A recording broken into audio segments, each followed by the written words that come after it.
first cry of the Philippine Revolution.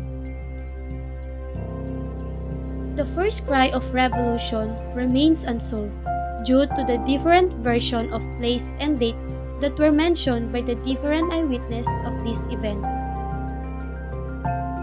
This includes Dr. Pio Valenzuela's controversial The Cry of Tugad Lawin, Santiago Alvarez, The Cry of Bahay Toro, Gregoria de Jesus' version of the first cry, and lastly, Guillermo Masangkay, The Cry of Balintawak. The Cry of Tugad Lawin on August 23, 1896 was led by Pio Valenzuela. Dr. Pio Valenzuela has been authorized the cry of Tugad Lawin, who happened to be the eyewitness of the event, and he was also an official of the Katipunan and a friend of Andres Bonifacio. On August 19, 1896, when Andres Bonifacio, Emilio Jacinto, Procopio Bonifacio, Teodora Plata, and Agueda del Rosario and the other members are walking first to Balintawak. On August 20, 1896, Pio Valenzuela was the last one who arrived in Balintawak. On August 22, 1896, 500 members of the Katipunan who was gathered at the house of Apolonio Samson, which served as their session hall for that big meeting. August 23, 1896, in Tugad Lawin, at the house of Juan Ramos, there are over 1,000 members of Katipunan who was gathered and decided that on August 29, 1896, where the revolution will happen. On August 23, as a good leader, Bonifacio asked for the opinion of the people, and they wanted revolution. Tearing of cedula was as an expression of their open defiance against the Spanish rule in the country. Here it comes, the so-called historical event in the Philippines. August 29, 1896, people who gathered there were convinced by Bonifacio to revolt against the Spaniards by tearing their cedulas while shouting, "Long live the Philippine Republic!" Next, the cry of Balintawak, August 26, 1896 was led by Guillermo Masangkay. This version is written by the Katipunan General Guillermo Masangkay. He is an eyewitness of the historic event and a childhood friend of Andres Bonifacio. According to the Katipunan General Guillermo Masangkay, the first rally of the Philippine Revolution happened on August 26, 1896 at Balintawak. Correspondingly, the date and site presented were accepted by the preliminary years of American government. On August 26, 1896, a big meeting was held in Balintawak at the house of Apolonio Samson. As he can remember, these are the people who attended the said big meeting. They are all leaders of the Katipunan and compose the board of directors of the organization. Delegates from Bulacan, Cabanatuan, Cavite, and Morong Isnao Rizal were also present.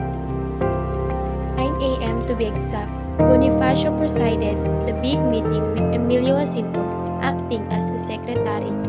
The purpose of that meeting is to discuss when will the uprising take place.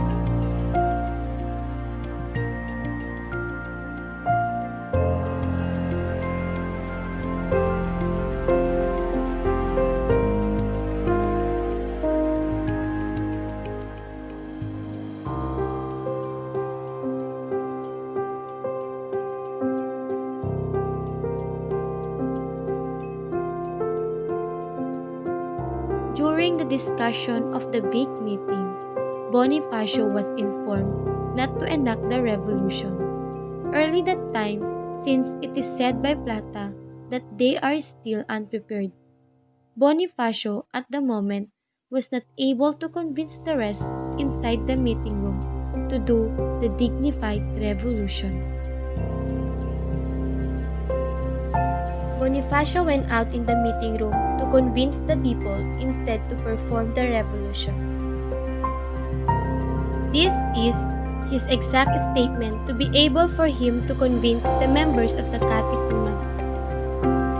With his way to convince, he successfully got the conviction of a yes as an answer from the people.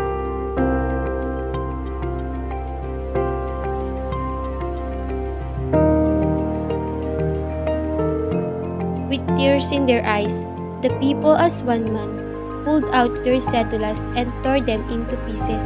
It was the beginning of the formal declaration of the separation from the Spanish rule. Next, the cry of Bahay Toro, August 24, 1896, was led by Santiago Alvarez. This version of the cry was written by Santiago Alvarez, a well-known Katipunero from Cavite and a son of Mariano Alvarez.